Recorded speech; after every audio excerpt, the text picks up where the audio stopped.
What makes a fighter truly unforgettable? Is it flawless technique, or an iron will to stand and trade when most would fall? Welcome back to Legends of the Octagon. Today, we're breaking down the career of Dan, the Hangman Hooker, a fighter who has made a name for himself not just through knockouts or highlight reels, but through his unshakable toughness and refusal to quit. From his early days as a featherweight prospect to his wars with some of the best lightweights on the planet, Hooker's career is a story of grit, violence, and heart. Stick with us as we explore the fights, the finishes, and the brutal battles that have made Dan Hooker a true legend of the Octagon. Dan Hooker's journey in the UFC began on June 28, 2014, at UFC Fight Night 43 in Auckland, New Zealand, his home turf. A 24-year-old Hooker faced Ian Entwistle, a dangerous submission artist known for aggressive leg locks. Within seconds of the opening bell, Entwistle dove for Hooker's legs, looking to catch him in a heel hook. Hooker stayed composed under pressure, showing maturity beyond his years. After fending off Entwistle's early attempts, he reversed position, postured up inside his opponent's guard, and began raining down heavy elbows. Each elbow cut deeper until the referee had no choice but to stop the fight. Dan Hooker had just earned his first UFC victory by TKO in the very first round. This fight set the tone. Hooker was calm under fire and ruthless when he saw an opening. After his debut win, Hooker faced a setback in his next fight, dropping a decision to Maximo Blanco, but the loss didn't discourage him. He returned to the Octagon against Hatsu Hioki, a respected veteran, former Shudo lightweight champion, and BJJ black belt with more than 40 professional fights. Hioki had never been knocked out in his career. Until that night, Hooker worked behind long-range attacks, keeping Hioki at bay with kicks and jabs. In the second round, Hooker timed Hioki's advance perfectly, stepping in with a devastating head kick that landed flush. Hioki crumpled to the canvas, and the referee waved it off. Hooker became the first man to knock out Hioki, a milestone that made people take notice. Hooker continued to battle in the featherweight division, but suffered decision losses to Yair Rodriguez and Jason Knight. The brutal weight cut was draining his energy and limiting his potential. In 2017, he made the decision to move up to lightweight, giving his body time to recover and allowing him to fight at full strength. His lightweight debut came against Ross, the real deal Pearson, at UFC Fight Night 110 in Auckland. Pearson was a gritty veteran, former TUF winner, and dangerous boxer. Hooker showcased a more patient, calculated approach. He maintained range with long punches and calf kicks, slowly chipping away at Pearson. Then in the second round, Hooker timed Pearson's forward pressure and landed a perfectly timed step and knee that snapped Pearson's head back and dropped him instantly. KO victory in front of his home crowd. The Hangman had arrived in the lightweight division. Hooker's next challenge was Mark Diakis, a flashy striker with explosive movement. At UFC 219 in December 2017, Hooker's methodical approach was again on display. He neutralized Diakis' athleticism by cutting angles, managing distance, and landing low kicks. In the third round, Diakis shot for a desperation takedown. Hooker stuffed it, locked in a guillotine choke, and forced the tap. Submission victory. 2 fights at lightweight, 2 finishes. In April 2018, Hooker faced Jim Miller, one of the most respected veterans in UFC history. Miller came out aggressive, looking to make it a dogfight. Hooker stayed composed, using his jab and keeping Miller at kicking range. Then Hooker stepped in with a vicious knee up the middle. Miller was out before he hit the canvas. Another knockout for Hooker. Another statement.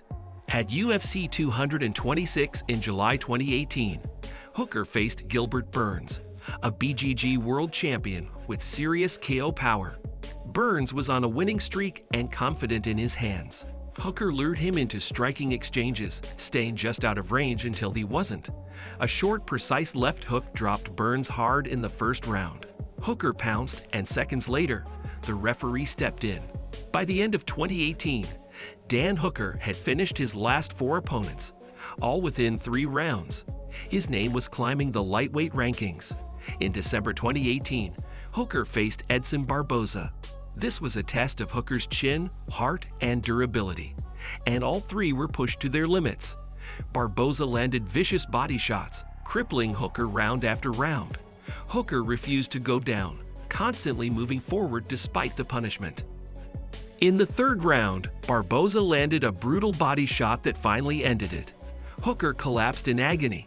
It was a devastating loss, but a fight that showcased his legendary toughness. He literally had to be broken to be stopped. After recovering, Hooker returned to the Octagon at UFC on ESPN4 in July 2019 against James Vick. Vick, a tall, rangy striker, was looking to re-establish himself. Hooker had other plans. In the first round, Hooker closed the distance behind low kicks and feints. Then he timed a perfect left hook as Vick stepped in. Vick dropped like a stone. Another first-round knockout for the Hangman. He was back on track. February 2020, UFC Fight Night 168. Dan Hooker versus Paul Felder in Auckland. A 5-round war. Hooker used his jab and leg kicks early, keeping Felder at range. Felder adjusted in the third and fourth rounds, landing heavy right hands and elbows. Both men were bloodied, exhausted, and still throwing bombs until the final horn. Hooker won a razor-thin split decision, but both men's stock rose. It was an instant classic and earned Fight of the Night honors. Hooker had proven he could go 5 rounds in a brutal war against a top contender. Hooker's next fight came against former interim champion Dustin Poirier in June 2020. This was another war. Hooker took the first 2 rounds, landing heavy strikes, slicing Poirier with elbows, and nearly finishing him at the end of round 2. Poirier came back strong in rounds 3 through 5, using his boxing and experience to outpace Hooker. After 25 minutes, Poirier got the decision, but Hooker's reputation for heart and toughness was cemented. Many called it the fight of the year. After back-to-back losses to Poirier and Chandler and a decision defeat at featherweight to Arnold Allen, Hooker needed a win. At UFC 281 in November 2022, he faced Claudio Puelles, a dangerous submission artist specializing in leg locks. Puelles repeatedly tried to pull guard and attack Hooker's legs, but Hooker kept his composure, defending the submissions and forcing Puelles to stand. In round 2, Hooker landed a sharp front kick to Puelles' body. Puelles dropped to the mat, and Hooker followed up with punches until the referee stopped it. TKO victory. The Hangman was back. In August 2024, Hooker faced Mateusz Gamrot in Paris. Gamrot, an elite wrestler with endless cardio, pushed Hooker from the start. Hooker's takedown defense had improved, and he used underhooks and hip positioning to keep the fight standing as much as possible. He landed heavy knees in the clinch and elbows in tight exchanges. Despite Gamrot winning rounds on control, Hooker's late surge in the third round, including a huge left hook, kept the fight competitive. In the end, Gamrot got the decision, but Hooker once again showed his ability to hang with the best in the world. Dan Hooker has never been the most polished technician, the fastest, or the strongest. But few fighters in UFC history can match his heart, his grit, and his willingness to fight anyone, anywhere, anytime. From his debut in Auckland to 5-round wars against top contenders, Hooker has built a career that fans respect and fighters admire. Win or lose, the Hangman leaves it all in the cage, and he's still hunting for more. Dan Hooker's career is a testament to the power of resilience, heart, and sheer toughness. Whether he's knocking opponents out cold or standing in the fire during 5-round wars, he's earned his place among the lightweight division's most respected fighters.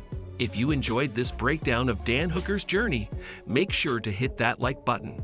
Leave a comment about your favorite Dan Hooker moment, and subscribe to Legends of the Octagon for more deep dives into the warriors who make this sport unforgettable. Thanks for watching, and we'll see you in the next one.